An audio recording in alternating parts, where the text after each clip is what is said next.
Okay भाई, तो हम लोग क्लास स्टार्ट करते हैं आज की मेंसुरेशन का। क्या कह रहा है क्वेश्चन में, देखिए कह रहा है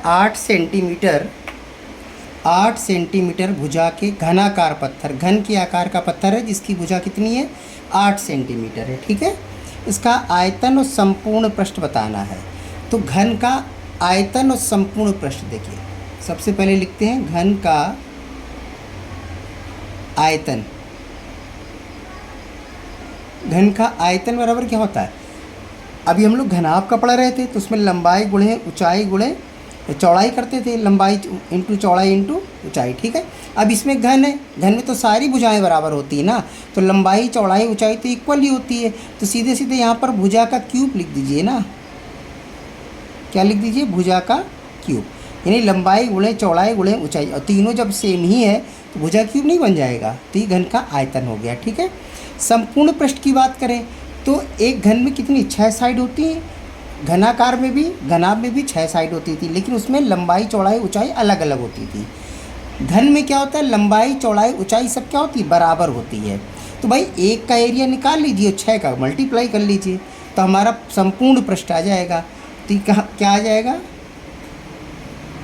घन का संपूर्ण पृष्ठ बराबर, ठीक है, क्या होगा 6 इंटू भुजा का स्क्वायर। भुजा स्क्वायर होता है ना एरिया, एक स्क्वायर का एरिया भुजा स्क्वायर होता है, ऐसे कितने बने होते हैं 6, तो ये हो जाएगा संपूर्ण पृष्ठ का। बस यहाँ पर वैल्यू पुटअप कर दीजिए। तो अगर हम लोग आयतन निकालेंगे, आयतन बराबर भुजा क्यूब होता है, यानी 8 है, तो 8 इंटू 8 इंटू 8, ठीक है, क्या बन जाएगा 512। ये तो हो गया आपका आयतन। उसके बाद संपूर्ण प्रश्न निकालें, तो अगर हम संपूर्ण प्रश्न निकालेंगे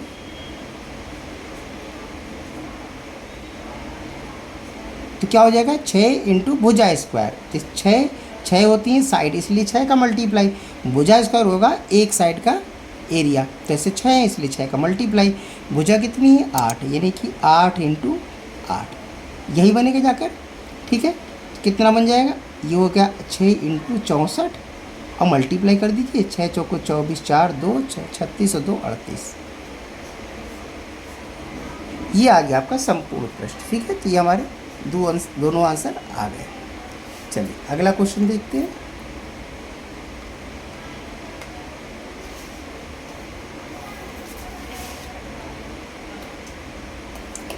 क्या कह रहा है, 12 मीटर विमा मतलब भुजा, ठीक है, 12 मीटर भुजा के घनाकार कमरे में रखी जा सकने वाली बड़ी से बड़ी छड़ की लंबाई, बड़ी से बड़ी यानी बड़ी से बड़ी छड़, वैसे ही है जैसे हम लोग किस में कर रहे थे, घनाभ वाले में, पिछले क्लास में हमने आपको बताया था। ठीक है, तो इसमें क्या करना है, देखो उसमें क्या था, अगर यहाँ पर घनाकार की जगह घनाभ के आकार का होता, अगर घनाभ होता तो इसमें बड़ी से बड़ी छड़ की लंबाई क्या लगाते हैं हम, बड़ी से बड़ी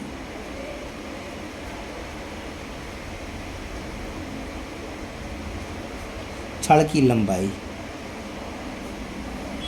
क्या लगा रहे थे, उसमें घनाभ में हम लोग क्या लगा रहे थे बताइए, लंबाई स्क्वायर प्लस हाइट का स्क्वायर प्लस चौड़ाई यानी वृत्त का स्क्वायर। ठीक है, LBH का स्क्वायर और रूट कर रहे थे, यही कर रहे थे। इसको हिंदी में लिख देते हैं, लंबाई का स्क्वायर प्लस ऊंचाई का स्क्वायर प्लस चौड़ाई का स्क्वायर, ये हम लोग कर रहे थे। ठीक है, सेम आप इसमें भी रख सकते हैं ये, लेकिन यहाँ तो लंबाई चौड़ाई ऊंचाई तो बराबर ही होती है ना, ठीक है ना, तो वैल्यू आपकी वही आएगी जैसे इसमें आ रही थी। तो आप चाहे तो इसके द्वारा करें इसको भी, और चाहे तो आप इसके लिए सीधा तरीका है, अगर घन है यहाँ पर तो इतना ना करके डायरेक्ट लिख देते हैं आप, घन की बड़ी से बड़ी, अगर घन है तो बड़ी से बड़ी छड़ की लंबाई बराबर। ठीक है, क्या हो जाएगा, इसमें आप करना है भुजा √3, बस ये लगा देना है, एक बार में आंसर आ जाएगा। आप चाहें तो भुजा को यहाँ रख के हल करें तब भी वही आंसर आएगा। ठीक है, देखो कैसे, अब यहाँ पर भुजा कितनी थी 12, तो अगर यहाँ करेंगे तो हमारा आंसर आएगा क्या 12√3, ये आ गया। अब 12 आप यहाँ रखिए और यहाँ पर रखिए 12 के स्क्वायर प्लस 12 के स्क्वायर प्लस 12 के स्क्वायर, तीनों को प्लस कीजिए, रूट निकालिए तो भी आएगा क्या, 12√3 ही आएगा। ओके, तो इससे ना लगाकर घनाभ से घन से ही लगा लो। भुजा √3 याद कर लीजिए, लंबी बड़ी से बड़ी छड़ की लंबाई वाला। ओके, चलिए अगला देखते हैं।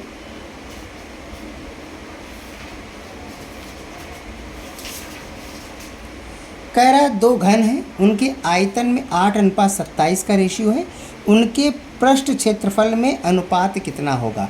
यार आयतन है ना, ठीक है ना, यानी कि घन का आयतन का भी हमने क्या बताया था आपको, ठीक है।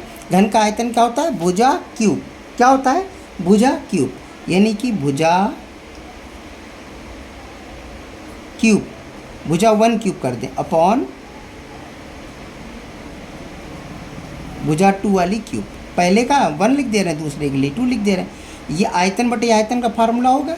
ये बराबर क्या दिया है, 8/27 यहाँ क्वेश्चन में दिया है। अब जरा इसको हल करो, यहाँ क्यूब है तो यहाँ पर अगर क्यूबिक रूट निकालेंगे तो यहाँ क्या हो जाएगा, भुजा 1 अपॉन भुजा 2 = 8 का 2 बन जाएगा और 27 का क्या हो जाएगा, 3। तो अब आप कह सकते हो, इसलिए भुजा 1 बराबर कितनी हो गई, 2, भुजा 2 बराबर कितनी हो गई, 3। ओके, पृष्ठ क्षेत्रफल का अनुपात, पृष्ठ क्षेत्रफल देखो यहाँ संपूर्ण नहीं लिखा है इसलिए 6 का मल्टीप्लाई नहीं करेंगे, पृष्ठ लिखा है तो यहाँ 4 का लिख दो मल्टीप्लाई। अगर संपूर्ण पृष्ठ का हो तो 6 का मल्टीप्लाई कर लो, तो पृष्ठीय क्षेत्रफल क्या हो जाएगा, 4 भुजा स्क्वायर 1 वाला अपॉन 4 भुजा स्क्वायर 2 वाला। ठीक है, तो 4 से 4 काट दीजिए। अब भुजा स्क्वायर क्या है, पहला का स्क्वायर और दूसरे का स्क्वायर, मतलब 4/9, 4:9 इसका बेटा आंसर आएगा। ठीक है, चलिए मिलते हैं अगले क्वेश्चन में।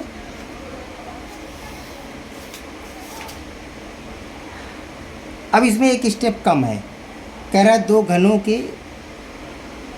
घनों के आयतन में 27:1 का है, उनकी भुजाओं में अनुपात बताना है। तो अभी हमने भुजा से फिर अब संपूर्ण प्रश्न निकाला था, पृष्ठीय क्षेत्रफल निकाला था रेशियो, इसमें केवल भुजाओं का, मतलब पहले वाले से आधा ही प्रश्न है हमारा।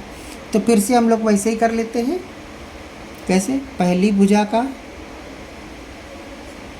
क्यूब यानी पहला आयतन डिवाइडेड दूसरा आयतन = क्या है, 27/1। अब क्यूब निकालेंगे तो क्या बनेगा, 27 का 3 होता है, 1 का तो 1 ही रहेगा। तो क्या हो गया, भुजा 1 अपॉन भुजा 2, यानी भुजा 1 3 आ गई, भुजा 2 क्या आ गई, 1 आ गई। बस यही रेशियो बन गया 3:1। इसके आगे आपको बढ़ना ही नहीं है। ठीक,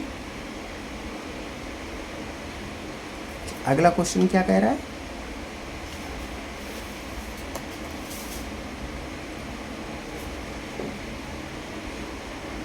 कह रहा है किसी घन का विकर्ण √12 है, ये √12 लिखा है बेटा, ठीक है, √12 है, उसका आयतन बताना है, घन का विकर्ण है।